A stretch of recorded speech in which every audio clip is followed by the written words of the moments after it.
कैसे आत्मबंधुओं, जैन अनुपेहा ध्यान साधना शिविर के अंतर्गत आपने निरंतर पहले चरण का अभ्यास किया। पहले चरण के अंदर वंदनम शरणम पंच परमेष्टि को वंदन करने की पहली क्रिया, दूसरी क्रिया में विहरमान जिन वंदनम और तीसरी क्रिया में 4 शरण 4 शरण को धारण करके साधक किस तरह से भय से मुक्त हो सकता है, डिप्रेशन से मुक्त हो सकता है, इन सब के बारे में आपने जानकारी प्राप्त की थी। और साथ में कल द्वितीय चरण के दौरान ज्ञान मुद्रा, अपान मुद्रा और अपान वायु मुद्रा का भी अभ्यास किया था। तो आज हम पहले का रिवीजन करेंगे, एक एक बार अभ्यास करेंगे। उसके बाद दूसरे चरण में और भी बहुत सारी मुद्राएं हैं जो आपको सिखाई जाएगी। तो सबसे पहले हम पहले चरण का अभ्यास करेंगे। पहले चरण की पहली क्रिया पंच परमेष्टि वंदन। कम से कम निर्देश होगा, आपको स्वयं को ही करना है। यस, लंबी गहरी श्वास भरते हुए नमस्कार मुद्रा। रोकिए श्वास को, हाथों को छाती के पास लेकर आइए। आवर्तन देते हुए अरिहंते वंदनम का उद्घोष।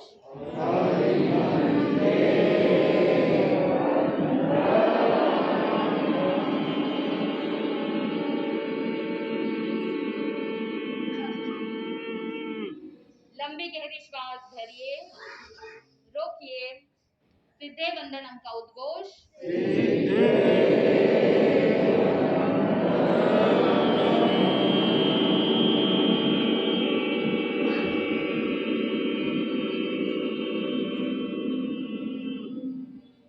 भरिए श्वास, रोकिए, आयर्य वंदनम का उद्घोष।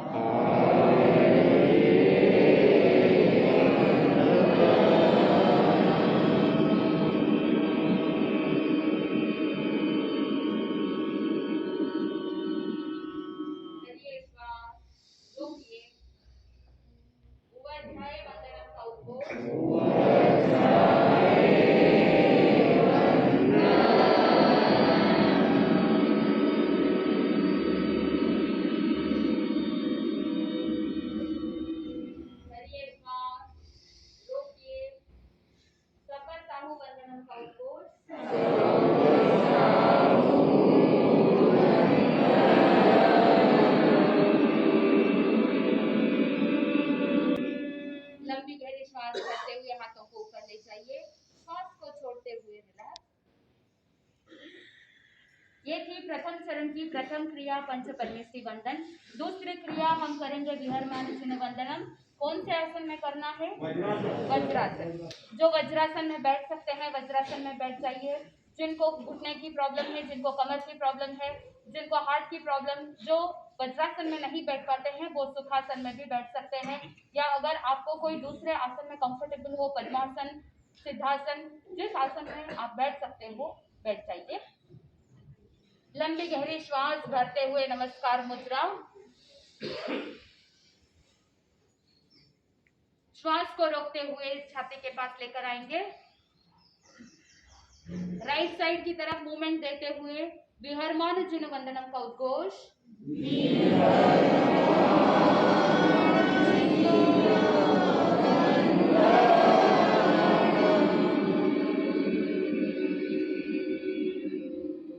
लंबी गहरी श्वास भरते हुए धीमी गति से सेंटर में आ जाइए, बिल्कुल धीमी गति से। रोकिए, लेफ्ट साइड की तरफ मूवमेंट देते हुए उद्घोष।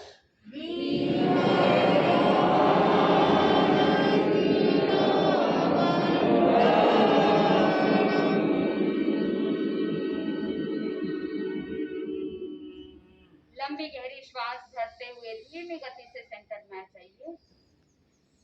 रोकिए श्वास को, हाथ ललाट पर, नीचे की तरफ झुकते हुए उद्घोष।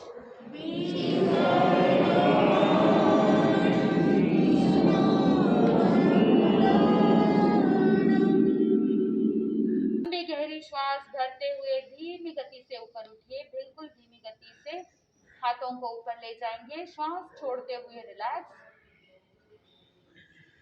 ये थी प्रथम चरण की दूसरी क्रिया विहरमान जिन वंदनम। जिस समय आप सामने की तरफ झुकते हैं, जिनको L4, L5, S1 की प्रॉब्लम है वो सावधानी रखें, ध्यान रखें। और सामने की तरफ जब झुकते हैं तो एक ट्रिक है, अच्छे से नीचे तक कैसे झुकना।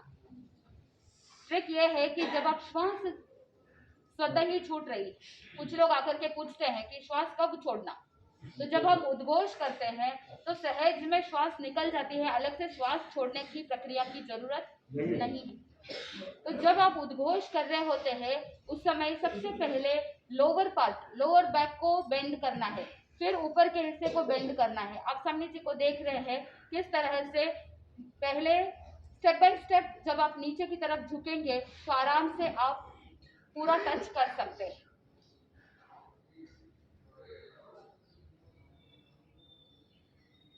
पहले ही अगर आप ऊपर के भाग को नीचे की तरफ झुकाने की कोशिश करेंगे तो कंप्लीट बेंड नहीं हो पाएंगे और रीढ़ की हड्डी ऊपर की तरफ रहेगी। आप जब झुकते हैं तो रीढ़ की हड्डी पीछे से क्या होनी चाहिए, स्ट्रेट। झुकने के बाद भी रीढ़ की हड्डी सीधी होनी चाहिए। अगर सीधी नहीं है, आपका ये नितंब एरिया अगर उठ रहा है, जो एरिया है एडियों को टच किया हुआ है, वो अगर ऊपर उठ रहा है, एडी और रिदम के स्थान के बीच में गैप है, तो समझ जाना कि प्रोसीजर क्या है, रॉन्ग है। तो आपको ये ध्यान रखना है कि झुकने के समय भी आपकी रीढ़ की हड्डी सीधी होनी चाहिए। बैठते हैं तब भी रीढ़ की हड्डी सीधी होनी चाहिए, सामने की तरफ बेंड हो रहे हैं तभी भी रीढ़ की हड्डी सीधी होनी चाहिए, तभी कमर में दर्द नहीं होता है। जब आप रेगुलर रूटीन के अंदर भी घर में कोई भी कार्य करते हैं उस समय भी आप जो चीजें उठाते हैं, रखते हैं, वजन उठाते हैं, हर चीज में प्रॉब्लम कब आता है, जब आपके पोस्चर्स गलत होते हैं, आपके आसन गलत होते हैं, आपका उठाने का तरीका गलत होता है, आपकी रीढ़ की हड्डी गलत तरीके से बेंड हो रही है, तब जाकर के आपकी कमर की प्रॉब्लम शुरू हो जाती है। वही अगर थोड़ा सा पोस्चर्स के ऊपर ध्यान देते हैं तो ये समस्याएं नहीं होती। तो विशेष रूप से ध्यान रखें, आप यहाँ पर जैन अनुपेहा ध्यान साधना का अभ्यास करते हैं तभी आपके पोस्चर सही होने चाहिए। डेली रूटीन में भी आप जो भी एक्टिविटीज दिन भर में करते हैं उसमें भी आपके पोस्चर सही होने चाहिए। तो ये पहले चरण के अंदर दूसरी क्रिया का अभ्यास किया। ये बीच बीच में थोड़े थोड़े इंफॉर्मेशन इसीलिए देते हैं ताकि आपको इंफॉर्मेशन भी मिल जाए और थोड़ा सा रिलैक्सेशन भी हो जाए। अब तीसरी क्रिया करेंगे, चौशरण वज्रासन। श्वास भरते हुए हाथों को ऊपर ले जाएंगे, नमस्कार मुद्रा। रोकिए श्वास को, हाथ ऊपर ही रहेंगे। नीचे की तरफ झुकते हुए अरिहंते शरणम कवचामि का उद्घोष।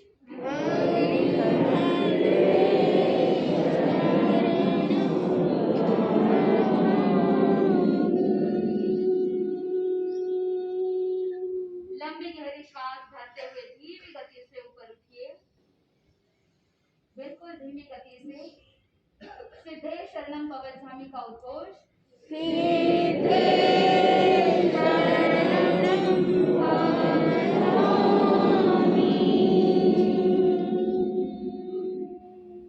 लंबी गहरी श्वास भरते हुए धीमी गति से ऊपर उठिए। साहू शरणम कवचामि का उद्घोष।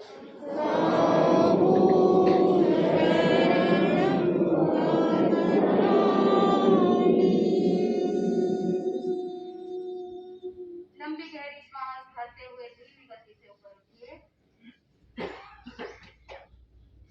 जीर्ण धम्मम शरणम कवचामि का उद्घोष।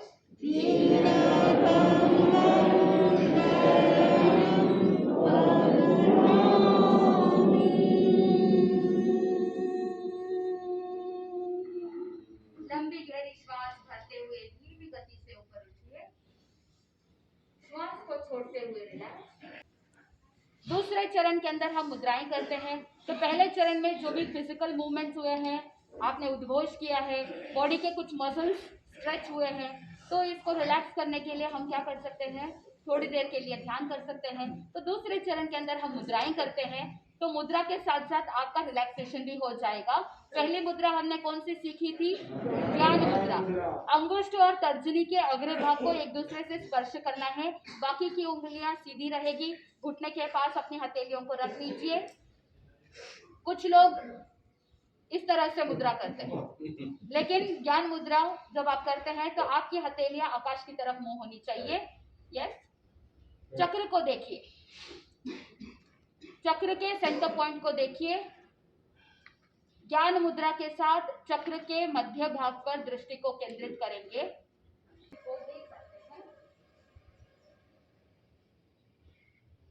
एक तक देखिए, आंखों की पलकें बिल्कुल सीधी रहेगी, स्ट्रेट देख रहे हैं, आंखों की पलकें बिल्कुल स्थिर रहेगी, देखते रहिए।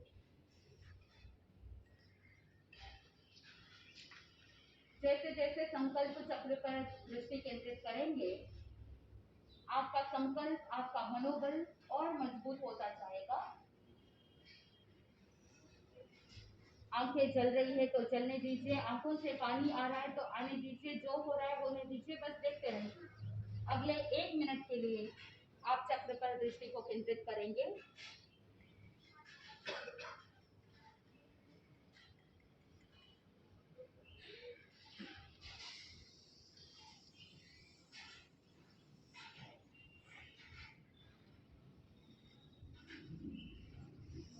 देखते ही देखते आंखों की पलकें बिल्कुल बंद हो रही है, एकदम बंद। आपकी आंखों की पलकों को कोमलता के साथ बंद कर लीजिए। बंद आंखों से आपको चक्र दिखेगा।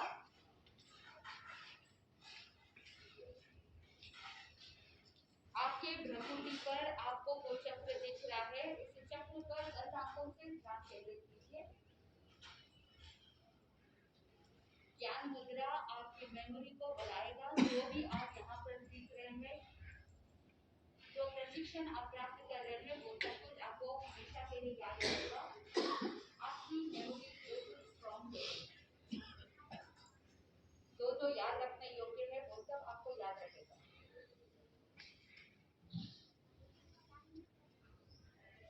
मस्तिष्क के मेमोरी सेल्स जागृत हो रहे हैं, अनुभव कीजिए।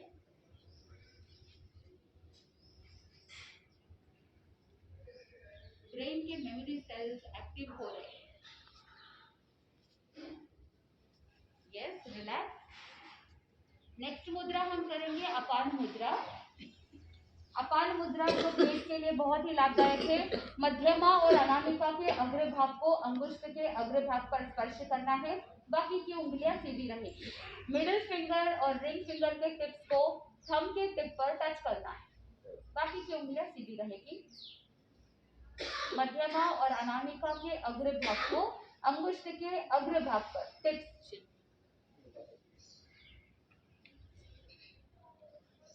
अपनी हथेलियों को घुटनों के पास रख लीजिए, आंखें बंद।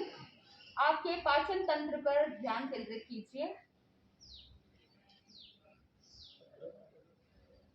आपके डाइजेस्टिव सिस्टम पर आपका ध्यान केंद्रित। अपान मुद्रा पाचन तंत्र के लिए बहुत ही महत्वपूर्ण।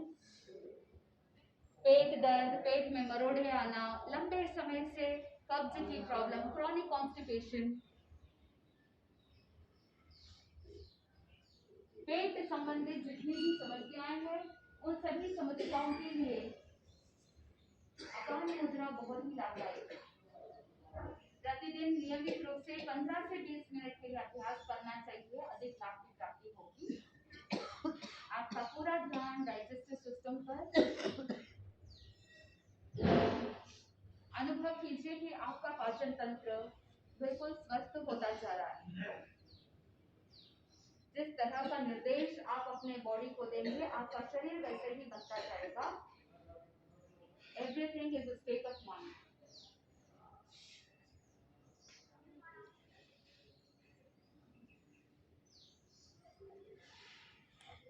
Yes, relax. अगली मुद्रा हम करेंगे अपान वायु मुद्रा। यहाँ पर हम आपको अभ्यास के लिए 2-2 मिनट करा रहे हैं, लेकिन जब आप घर पे रहते हैं तब आप एक एक मुद्रा को 15-20 मिनट के लिए अभ्यास करना चाहिए, इससे ज्यादा लाभ की प्राप्ति होती है। और इन मुद्राओं को और ज्यादा स्ट्रेंथन करने के लिए, इन मुद्राओं को और ज्यादा पावरफुल बनाने के लिए 2 चीजें बहुत ही ज्यादा लाभदायक होती है। एक, मुद्रा के साथ अगर आपने डीप ब्रीदिंग साथ में जोड़ दिया, श्वासोच्छ्वास की प्रक्रिया को साथ में जोड़ दिया, आपने अपने श्वासोच्छ्वास पर ध्यान केंद्रित करते हुए मुद्रा का अभ्यास किया, और साथ में अफर्मेशंस, अगर ब्रीदिंग और अफर्मेशंस, ऑटो सजेशंस साथ में जुड़ जाते हैं तो मुद्राएं और ज्यादा पावरफुल हो जाती। इसीलिए हम आपके सबकॉन्शियस माइंड को निर्देश दे रहे हैं कि आप कहाँ ध्यान केंद्रित करें। जिस मुद्रा का जिस सिस्टम पर, जिस ऑर्गन पर संबंधित है, उस ऑर्गन पर आप क्या कर रहे हैं, ध्यान केंद्रित कर रहे हैं। साथ में आपकी डीप ब्रीदिंग का प्रोसेस चालू है और साथ में हम आपको क्या दे रहे हैं, अफर्मेशंस दे रहे हैं, निर्देश दे रहे हैं कि आपका वो ऑर्गन, वो सिस्टम व्यवस्थित हो रहा है। तो आपकी मुद्राएं क्या हो जाती है, और ज्यादा पावरफुल बन जाती है। तो मुद्राओं को और पावरफुल बनाने के लिए ब्रीदिंग, साथ में अफर्मेशंस, निर्देश बहुत ज्यादा लाभदायक सिद्ध होता है। नेक्स्ट मुद्रा हम करेंगे अपान वायु मुद्रा, जो हार्ट के लिए बहुत ही महत्वपूर्ण है। तर्जनी को फोल्ड करते हुए अंगुष्ठ के मूल भाग पर लाना है और मध्यमा और अनामिका के अग्र भाग को अंगुष्ठ के अग्र भाग पर रखना है। अपान वायु मुद्रा जो हार्ट के लिए बहुत ही महत्वपूर्ण। तर्जनी फोल्ड होगी और कनिष्का सीधी रहेगी। यस, अपने आंखों को बंद कर लीजिए, अपने हृदय पर ध्यान केंद्रित कीजिए। श्वासोच्छ्वास की गति बिल्कुल धीमी सहजता से चल रही है। हृदय पर अपना ध्यान केंद्रित कीजिए।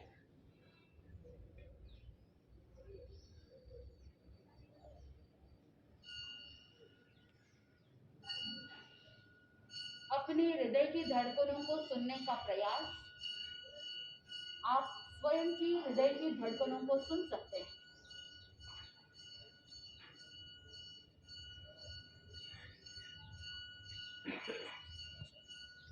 आपके हार्ट से जो ब्लड पंपिंग हो रहा है, पूरी बॉडी में रक्त का संचार हृदय से व्यवस्थित हो रहा है।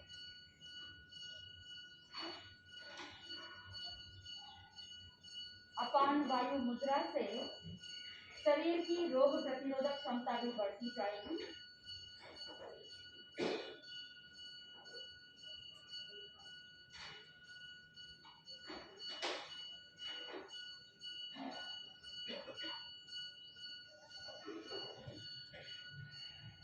अपान वायु व्यवस्थित हो रही है आपके शरीर की। गैस, एसिडिटी, वायु की समस्या, वात दोष, इन सभी में इस मुद्रा के अभ्यास से राहत मिलती है। नियमित रूप से प्रतिदिन 15 से 20 मिनट के लिए अभ्यास करना चाहिए। हार्ट अटैक, ब्रेन स्ट्रोक से बचाव हो सकता है। यस, रिलैक्स हो जाइए। अगली मुद्रा हम करेंगे प्राण मुद्रा। प्राण मुद्रा जिसके अंदर नाम में ही लिखा हुआ है, क्या है, प्राण, यानी लाइफ फोर्स। जब भी आपको लगता है आपकी बॉडी की एनर्जी थोड़ी सी कम हो रही है, ड्रेन हो रही है, आप क्या कर सकते हैं, इस मुद्रा का अभ्यास कर सकते हैं, जिससे प्राणों का संचार, लाइफ फोर्स आपकी बॉडी में फ्लो करेगा। कैसे करना है प्राण मुद्रा? अनामिका और कनिष्का के अग्रभाग को अंगुष्ठ के अग्रभाग पर स्पर्श करना है, बाकी की उंगलियां सीधी रहेगी। रिंग फिंगर और लिटिल फिंगर के टिप को थंब के टिप पर टच करना है। तर्जनी और मध्यमा सीधी रहेगी। Last 2 fingers. प्राण मुद्रा, जब भी आपको लगता है आपकी बॉडी में थोड़ी सी वीकनेस आ रही है, तो प्राण मुद्रा के अभ्यास से वीकनेस दूर हो सकती है, आपके अंदर एनर्जी का संचार हो सकता है। प्राण मुद्रा करेंगे, अपनी आंखों को बंद कर लीजिए, श्वासोच्छ्वास पर ध्यान केंद्रित करेंगे।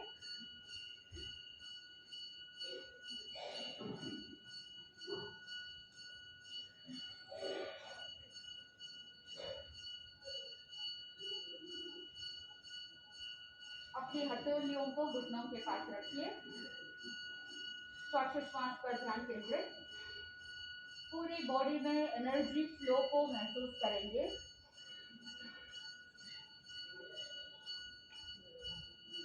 सिर से लेके पैर तक प्राणों का संचार बिल्कुल व्यवस्थित हो रहा है।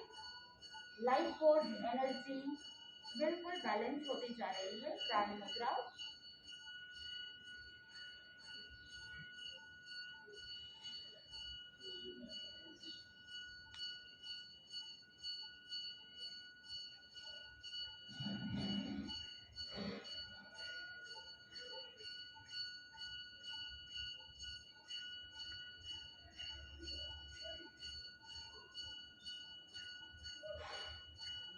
रिलैक्स, रिलैक्स हो जाइए। जैसे कहा जाता है कि हमारे इन 5 उंगलियों में 5 तत्व होते हैं। जैसे पतंजलि योग के अंदर कहा जाता है कि ये जो वर्ल्ड है या ये जो अर्थ है, पृथ्वी है, 5 तत्वों से बना हुआ है। और वो लोग ये भी मानते हैं कि हमारा जो ये शरीर है, ये शरीर भी 5 तत्वों से बना हुआ है। तो एक एक उंगली जो होती है एक एक तत्व को डिनोट करती है। तो जिस तत्व की कमी होती है वो समस्याएं बॉडी के अंदर रोग के रूप में आ जाती है। तो 5 तत्वों को भी समझना चाहिए। उन मुद्रा का अभ्यास करने से वो तत्व बैलेंस हो जाते हैं।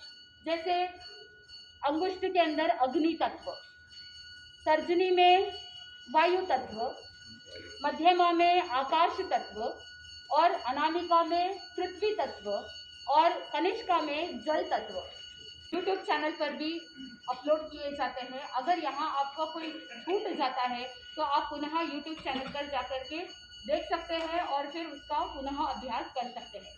जैन समिट डॉक्टर सुयश निधि नाम से चैनल है और उस चैनल पर ये सारे वीडियोस अपलोड हो रहे हैं। तो आप वापस जब भी कोई चीज़ मिस हो जाती है, आप लिख नहीं पाते हैं, तो यूट्यूब चैनल पर जाकर के भी आप पुनः सुन सकते हैं। अग्नि में वायु तत्व, अग्नि, वायु, मध्यमा में आकाश,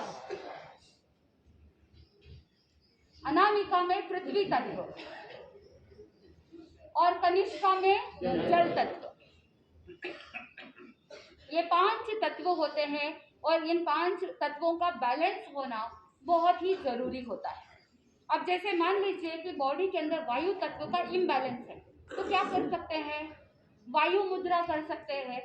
बहुत सारी ऐसी मुद्राएं हैं, थोड़ा थोड़ा आपको बता रहे हैं। वायु मुद्रा में, ये तो ज्ञान मुद्रा है।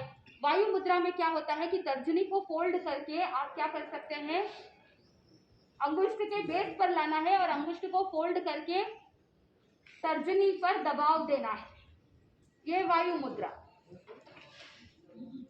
तर्जनी को फोल्ड करके अंगुष्ठ के मूल भाग पर और अंगुष्ठ से तर्जनी को हल्का सा प्रेस करना है, बाकी की उंगलियां सीधी रहती है।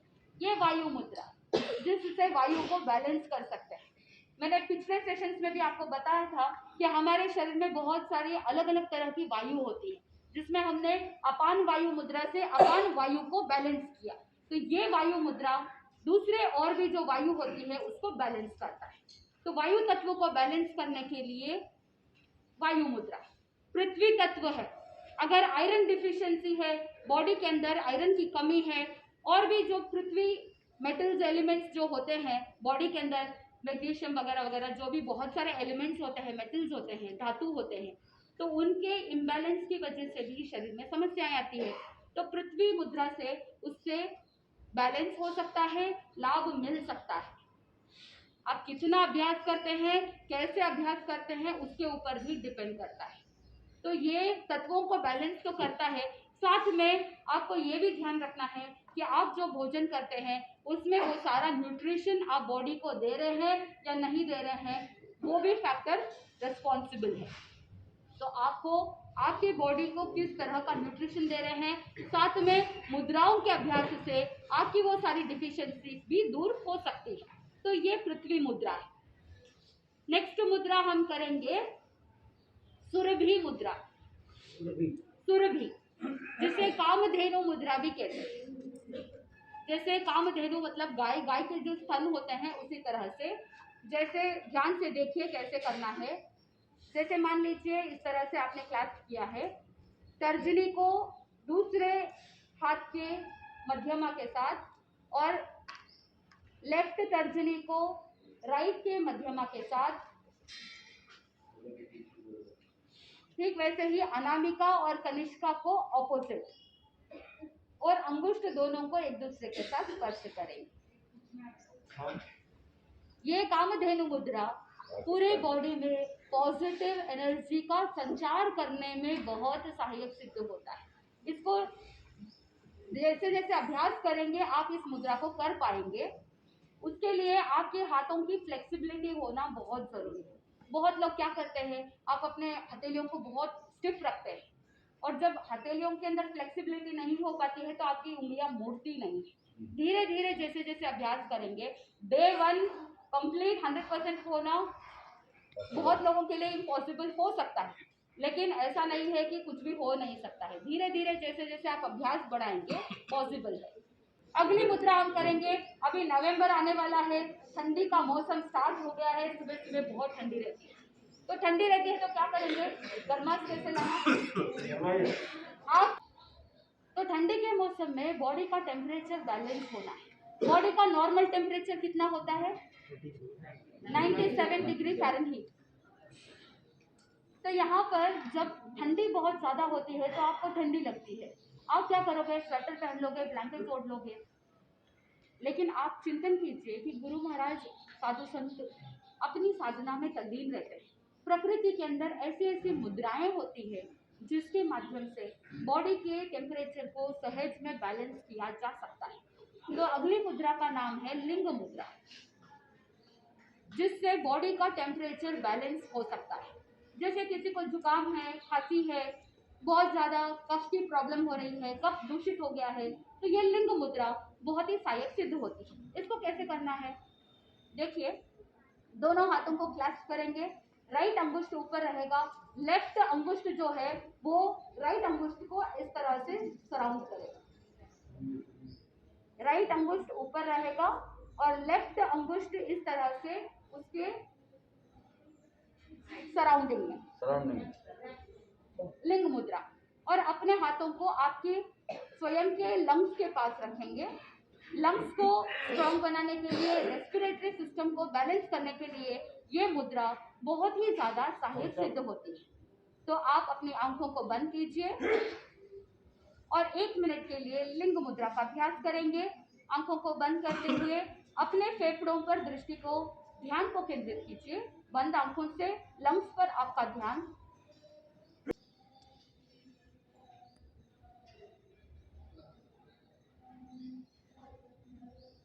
अनुभव कीजिए कि आपके शरीर में कफ, वात पित्त कफ जो होता है उसमें कफ आपका बिल्कुल बैलेंस हो रहा है, संतुलित हो रहा है। कफ संबंधित जो भी समस्याएं हैं वो दूर होती जाएंगी। जुकाम, खांसी में बहुत ज्यादा लाभ है। 10 मिनट रेगुलर अभ्यास करने से शरीर का टेम्परेचर बैलेंस रहता है। गर्मी के मौसम में इसे कम करना चाहिए।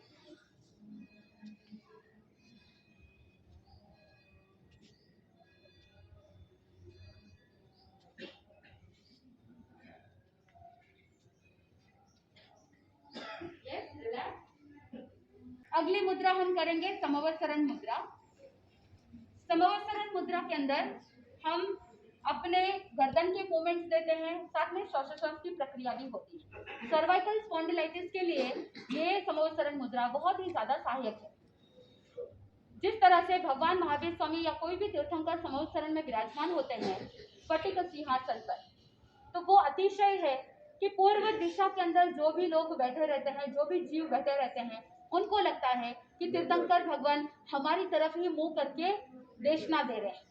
जो पश्चिम में बैठे हैं उनको क्या लगता है कि तीर्थंकर भगवान हमारी तरफ ही मुंह करके देशना दे रहे हैं। ठीक वैसे ही पूर्व, पश्चिम, उत्तर, दक्षिण चारों दिशाओं में हमें ऐसा प्रतीत होता है कि तीर्थंकर भगवान हमें ही देख करके देशना दे रहे हैं, चारों तरफ फेसिंग होता है। तो इस समवसरण मुद्रा में हम राइट, लेफ्ट, ऊपर और नीचे चारों तरफ हमारे गर्दन की मूवमेंट्स देते हुए अणुपेह अणुपेह अणुपेह का उद्घोष करते हैं, जिससे मन के अंदर ये साथ में चिंतन जुड़ा हुआ रहता है। आपकी आंखों की एक्सरसाइज स्वतः ही हो जाती है, अलग से आंखों की एक्सरसाइज करने की जरूरत नहीं रहती। ये जैन अनुपेह ध्यान साधना की प्रत्येक क्रिया को अब अगर गहराई से एनालाइज करेंगे तो आपके शरीर का एक एक भाग की एक्सरसाइज स्वतः ही हो जाती है। साथ में जैन आगमों पर आधारित एक एक पद्धति है, एक एक मेथड, एक एक क्रिया जैन आगमों पर बेस्ड है, जो आपके लिए बहुत ही लाभदायक सिद्ध होता है, शारीरिक, मानसिक, आध्यात्मिक लाभ प्राप्त होता है। तो इस समवसरण मुद्रा को किस तरह से अभ्यास करना है, आप एक बार समीर जी का डेमोन्स्ट्रेशन देखेंगे। आप किसी भी आसन में बैठ करके इसका अभ्यास कर सकते हैं, चाहे सुखासन, पद्मासन, सिद्धासन, या वज्रासन, जिस किसी भी आसन में आपको कंफर्टेबल हो आप उस आसन में बैठ करके कर सकते हैं। साथ में हाथों की मुद्रा कोई भी हो सकती है, आप जिस मुद्रा का अभ्यास करना चाहते हैं उस मुद्रा का अभ्यास कर सकते हैं। अभी समनी जी ने ज्ञान मुद्रा किया है, तो ज्ञान मुद्रा के साथ समनी जी आपको समोचरण मुद्रा का भी अभ्यास कराएंगे। डेमोन्स्ट्रेशन देखेंगे। आंखें खुली रहेगी, गर्दन बिल्कुल सीधी रहेगी, दृष्टि सामने की तरफ रहेगी। लंबे गहरे श्वास भरिए, रोकिए श्वास को। राइट साइड की तरफ मूवमेंट देते हुए अनुपेहा का उद्घोष। अनुपेहा, अनुपेहा, अनुपेहा।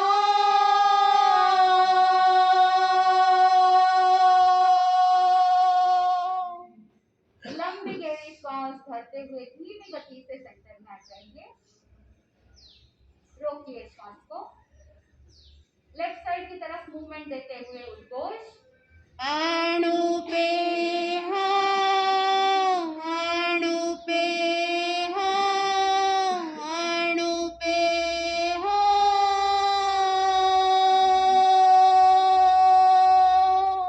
लंबी गहरी श्वास भरते हुए धीमी गति से सेंटर में आ जाइए। रोकिए श्वास को। ऊपर की तरफ गर्दन की मूवमेंट देते हुए उद्घोष। अनुपेहा, अनुपेहा, अनुपेहा।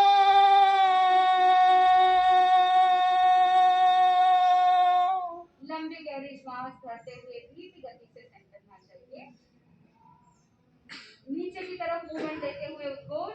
अनुपेहा, अनुपेहा, अनुपेहा। लंबी गहरी श्वास भरते हुए धीमी गति से सेंटर में आ जाइए। श्वास को छोड़ते हुए रिलैक्स। विशेष रूप से आपको ये ध्यान रखना है, आप जब गर्दन की मूवमेंट देते हैं तो सिर्फ और सिर्फ इस मुद्रा में गर्दन की ही मूवमेंट होती है, आपका बाकी का बॉडी एज इट इज रहेगा। कुछ लोग क्या करते हैं, गर्दन को मूवमेंट देते देते क्या कर लेते हैं, खुद भी टर्न हो जाते हैं। तो ये सावधानी रखनी है कि आपको सिर्फ और सिर्फ गर्दन और सिर का मूवमेंट देना है। आंखों की मूवमेंट होगी, जब आप आंखों की मूवमेंट देते हैं जितना आप पीछे देख सकते हैं उतना पीछे देखिए। इससे क्या होगा कि आपकी जो दृष्टि है, आपका जो विजन है वो पावरफुल हो जाता है। पूज्य गुरुदेव डॉक्टर श्री पदमचंद्र जी महाराज साहब जब प्रवचन फरमाते हैं, गुरुदेव यहाँ बैठे हैं, लेकिन अगर पीछे व्यक्ति कोई बैठा है कुछ कर रहा है तो गुरुदेव को पता होता है कि पीछे कौन क्या कर रहा है, यानी विजन इतना ब्रॉड हो जाता है।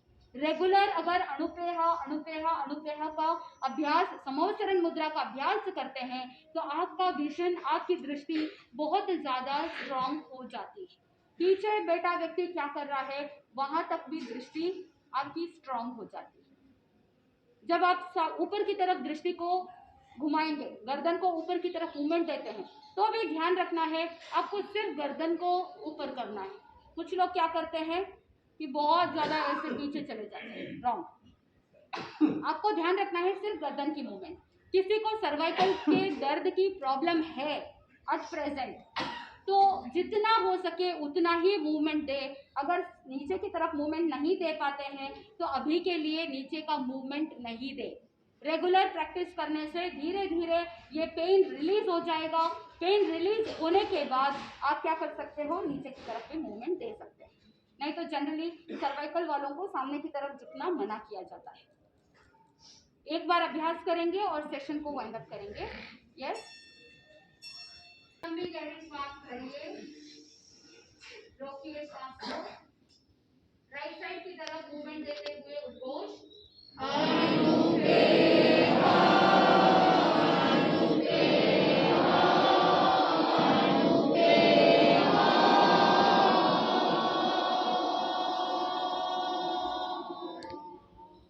लंबी गहरी श्वास भरते हुए धीमी गति से सेंटर में आ जाइए। रोकिए श्वास को। लेफ्ट साइड की तरफ मूवमेंट देते हुए उद्घोष।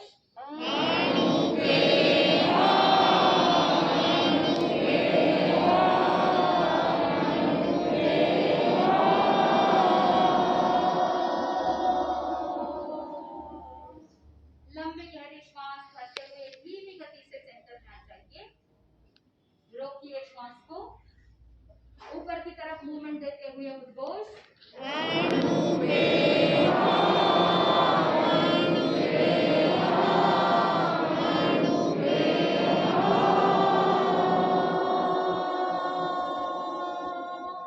लंबी गहरी श्वास भरते हुए धीमी गति से सेंटर में आ जाइए। रोकिए श्वास को। नीचे की तरफ मूवमेंट देते हुए उद्घोष।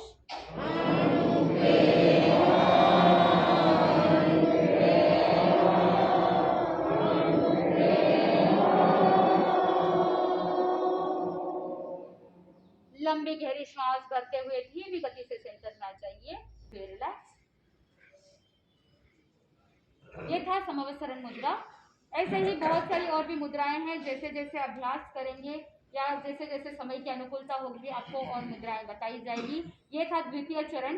तृतीय चरण के अंदर हम नवकार मंत्र के उद्घोष का अभ्यास करते हैं। इस तृतीय चरण के अंदर तीसरे चरण में नवकार मंत्र का हम जब उद्घोष करते हैं तो इसके साथ साथ पूरक, कुंभक, रेचक का अभ्यास हो जाता है। पूरक का मतलब होता है डीप इनहेलेशन यानी लंबी गहरी श्वास को अंदर लेना, कुंभक यानी श्वास को रोकना और रेचक यानी श्वास को छोड़ना। तो इस तीसरे चरण में पूरक, कुंभक, रेचक का अभ्यास सहज में हो जाता है। डीप ब्रीदिंग का प्रैक्टिस भी सहज में हो जाता है और साथ ही साथ श्वास को रोकने की जो प्रैक्टिस होती है वो भी बढ़ जाती है। और साथ में इस तीसरे चरण में मूल बंद, उड़ियान बंद और जालंधर बंद, इन तीन बंद का भी अभ्यास हो जाता है। बंद का मतलब होता है तीन ऐसे स्थान है जहां से वायु सहज में निकल जाती है।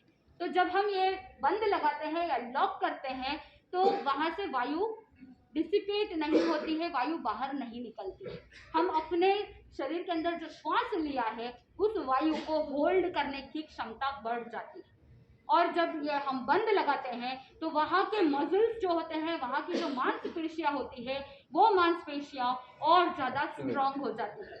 नवकार मंत्र के एक एक अक्षर का जब हम पूरक, कुंभक, रेचक अभ्यास के साथ, मूल बंद, उड़ियान बंद, जालंधर बंद के अभ्यास के साथ जब हम उद्घोष करते हैं तो हमारा आभा मंडल वैसे ही और ज़्यादा पॉजिटिव हो जाता है। इसीलिए इस तीसरे चरण के माध्यम से हम अपने आभा मंडल को क्लीन कर सकते हैं, हम अपने ऑरा का क्लेंजिंग कर सकते हैं।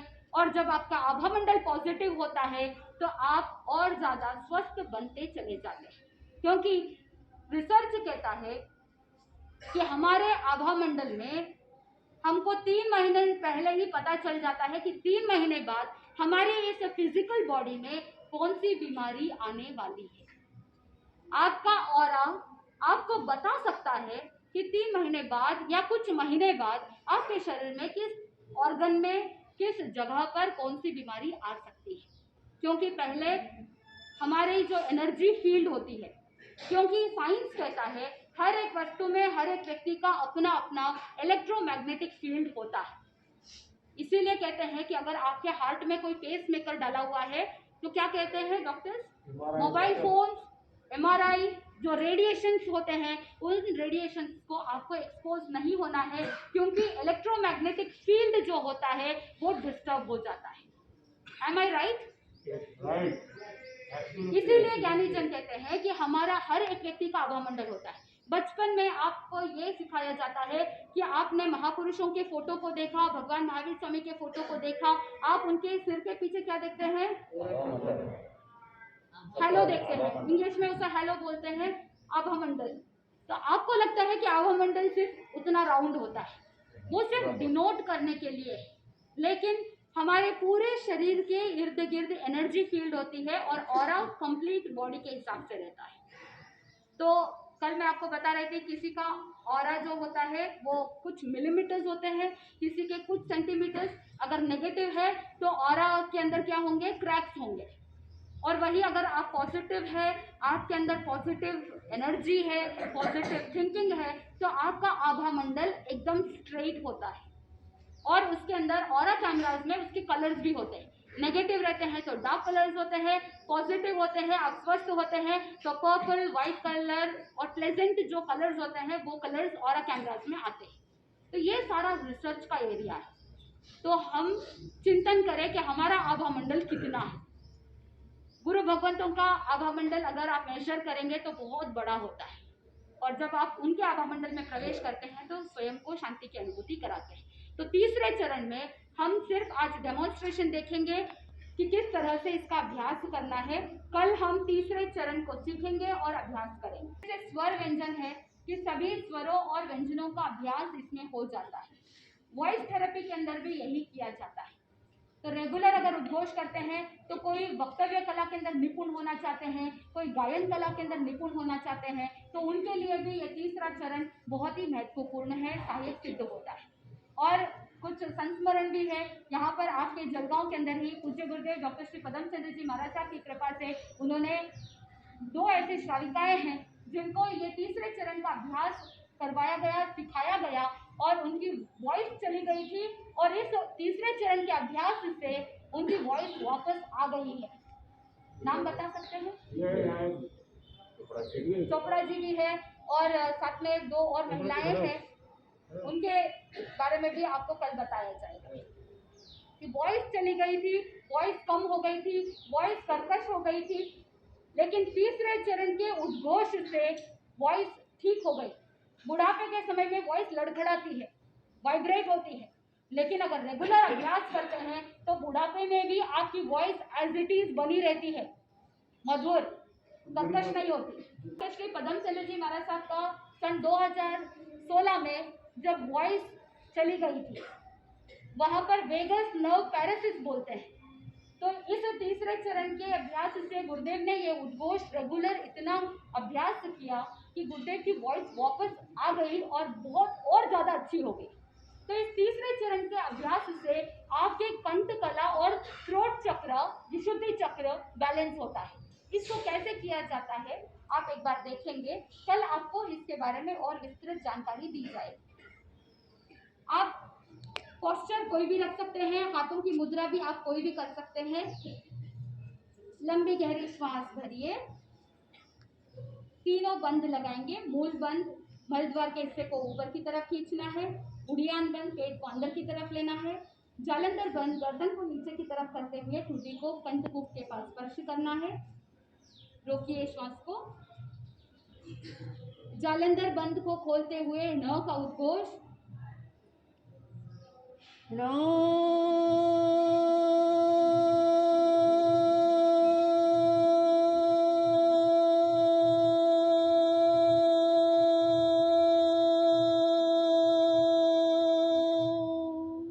लंबी गहरी श्वास भरिए,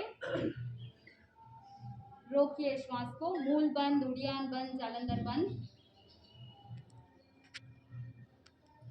मोह का उद्घोष,